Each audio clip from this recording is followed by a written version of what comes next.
विधानसभा चुनाव से पहले राज्य की राजनीति में जबरदस्त हलचल मच गई है। पहली बार जेडीयू के दफ्तर पर पीएम नरेंद्र मोदी और सीएम नीतीश कुमार के एक साथ पोस्टर लगाई गई है। ये पोस्टर एनडीए में एकता की तस्वीर पेश कर रहे हैं, लेकिन विपक्ष इसे सिर्फ दिखावा बता रहा है।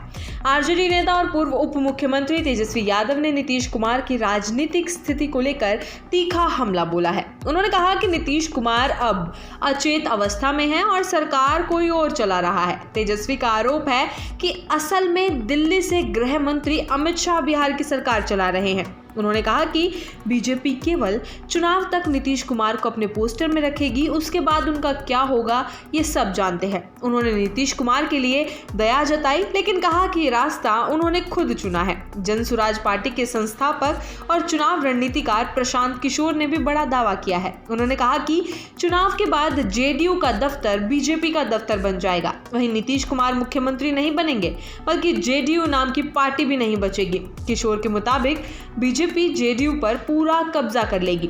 इन आरोपों के जवाब में एनडीए नेताओं ने एक सुर में कहा कि गठबंधन पूरी तरह एकजुट है। हिंदुस्तान अवाम मोर्चा के विधायक दीपा मांझी ने कहा कि बिहार में डबल इंजन की सरकार है, तो पोस्टर पर भी दोनों नेता साथ नजर आएंगे। उन्होंने 2005 के बाद बिहार में हुए विकास को भी गिनवाया और कहा कि अब बिहार की बेटियां भी आत्मनिर्भर हैं, साइकिल से स्कूल जाती हैं। ये बदलाव नीतीश सरकार के नेतृत्व में ही संभव हुआ। वहीं आरजेडी सांसद सुधाकर सिंह ने कहा कि जेडीयू बिहार में सिर्फ नाम मात्र की पार्टी रह गई है। उन्होंने कहा कि चुनाव के तुरंत बाद जेडीयू का बीजेपी में विलय होगा। उन्होंने ये भी आरोप लगाया कि जनता को धोखा देने के लिए एनडीए के दल अलग अलग लड़ाई का दिखावा कर रहे हैं, जबकि असल में वोट बीजेपी को ही दिया जा रहा है। इस पूरे सियासी घमासान का केंद्र नीतीश कुमार बन गए हैं। विपक्ष का कहना है कि बीजेपी केवल नीतीश कुमार की लोकप्रियता का इस्तेमाल कर रही है, लेकिन चुनाव के बाद उन्हें पूरी तरह किनारे कर देगी। वहीं एनडीए खेमे में भी ये चर्चा छुपी नहीं है कि अगला मुख्यमंत्री कौन होगा।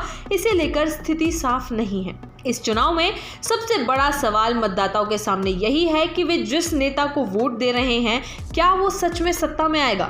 विपक्ष बार बार कह रहा है कि नीतीश कुमार को वोट देने का मतलब बीजेपी को वोट देना है और जेडीयू का अस्तित्व अब खतरे में है। बिहार विधानसभा चुनाव से पहले एनडीए में दिखाई गई एकता पर सवाल खड़े हो गए हैं। जहां एक और बीजेपी जेडीयू पोस्टर के जरिए गठबंधन की मजबूती दिखा रहे हैं, वहीं विपक्ष इसे झूठा दिखावा बता रही है। आने वाले हफ्तों में ये साफ होगा कि जनता इन सियासी दावों और वादों पर क्या फैसला सुनाती है।